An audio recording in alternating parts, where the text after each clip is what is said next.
Setelah ditangkap, Bupati Edison dan 9 orang lainnya dibawa ke gedung KPK Jakarta tadi pagi. Para pihak yang terjerat operasi tangkap tangan akan diperiksa terkait dugaan gratifikasi proses pengadaan di lingkup Pemkab Muara Enim. Sebelumnya, tim KPK menyegel 8 ruangan di lingkup Pemkap Muara Enim, mulai dari ruang kerja Bupati, ruang asisten Setda, dan 5 ruang dinas kebudayaan hingga rumah dinas Bupati. Penyegelan dilakukan usai KPK melakukan operasi tangkap tangan dan menangkap Bupati Muara Enim Edison, 4 pejabat Pemkab, dan 5 orang pihak swasta pada Senin sore kemarin. Bupati Edison merupakan bupati keempat yang ditangkap atas kasus korupsi dalam 6 tahun terakhir.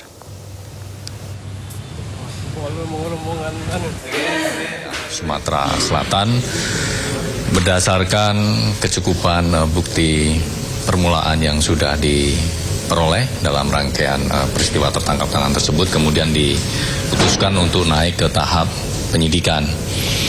Kemudian dari penyidikan tersebut KPK juga sudah menetapkan pihak-pihak sebagai tersangka, di mana dalam penyidikan ini ditetapkan 4 orang sebagai tersangka.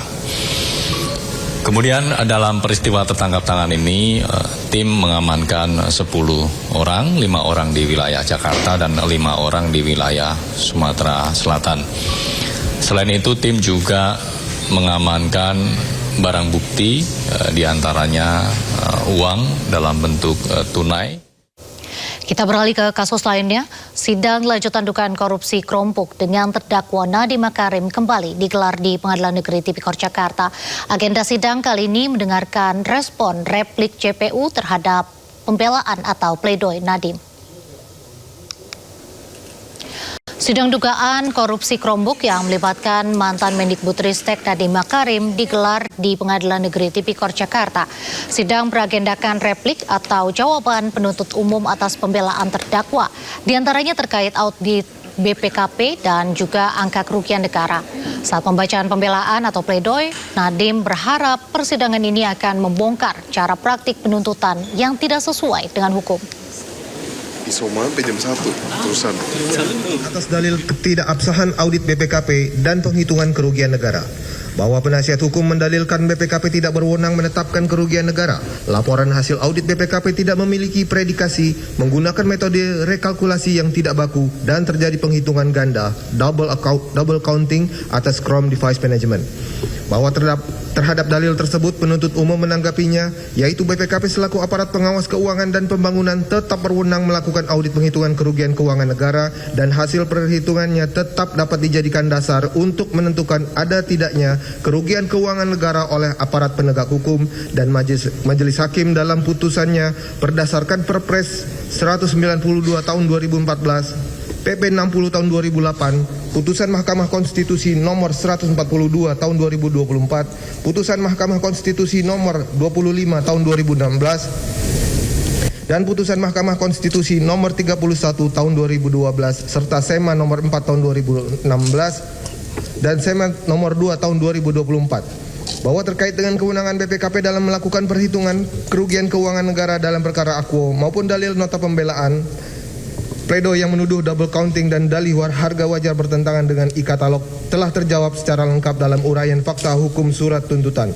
di mana kemahalan harga dihitung secara terurai per jenjang pendidikan dan per metode pengadaan, baik melalui e-katalog, DIPA, SIPLA maupun DAK, dengan membandingkan realisasi pembayaran net terhadap nilai wajar, sehingga angka kerugian bersifat nyata, terurai, dan dapat dipertanggungjawabkan, bukan sekedar asumsi.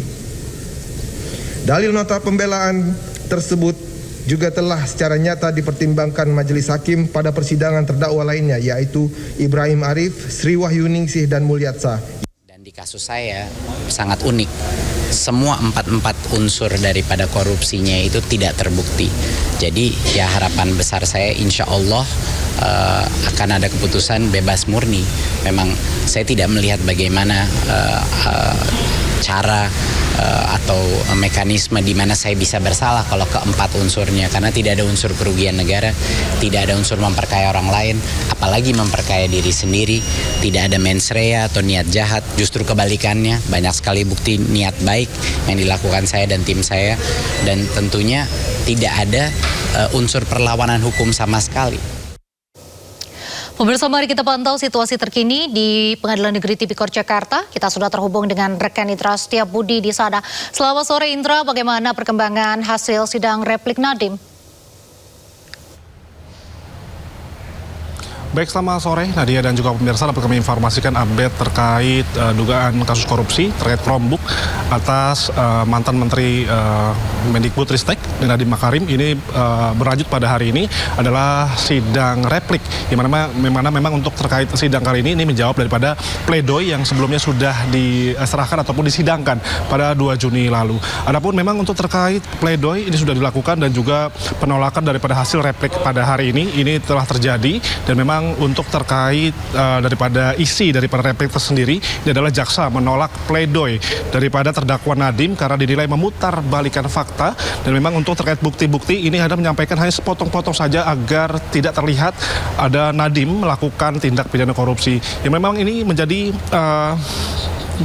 nanti akan berlanjut pada sidang duplik yang nanti akan berlangsung pada minggu depan, di mana tadinya juga pihak kuasa hukum maupun juga Nadiem Makarim juga sempat memberikan konferensi pers bahwa pihaknya sangat kecewa terkait hasil pledoi ini ditolak semua oleh replik daripada jaksa penuntut umum yang digelar pada hari ini, sehingga memang nantinya mereka akan melakukan duplik yang dilakukan minggu depan guna untuk membela diri bahwa memang untuk terkait daripada jaksa penuntut umum ini tidak terbukti ataupun fakta-fakta sudah diberikan daripada pihak Nadiem, namun ditolak semuanya oleh pihak daripada jaksa penuntut umum.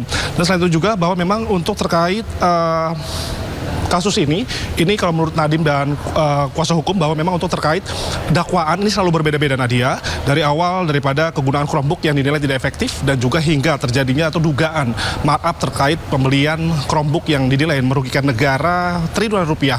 Adapun juga memang terkait hal ini bahwa memang untuk sebelumnya Nadiem Makarim telah dituntut untuk 18 tahun penjara dan juga serta denda 1 miliar dan uang pengganti 5,6 triliun rupiah. Yang mana ini sangat berat sekali, sehingga memang untuk kuasa hukum dan juga Nadiem Makarim juga akan memfokuskan diri untuk dalam duplik yang akan diagendakan pada minggu depan guna untuk berharap dengan duplik yang akan dilakukan pada minggu esok ini Nadiem bisa terbukti tidak bersalah dan bisa dibebaskan secara final, begitu Nadia.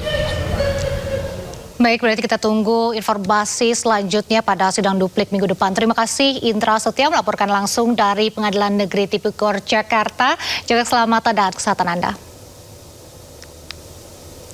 Beralih ke informasi berikutnya, pemirsa, selebgram Muhammad Miftah Huda alias Keanu Angelo diperiksa Polda Metro Jaya dalam kasus dugaan penipuan travel umroh Hanania. Keanu membantah menerima bayaran dari Hanania saat perjalanannya ke Tanah Suci.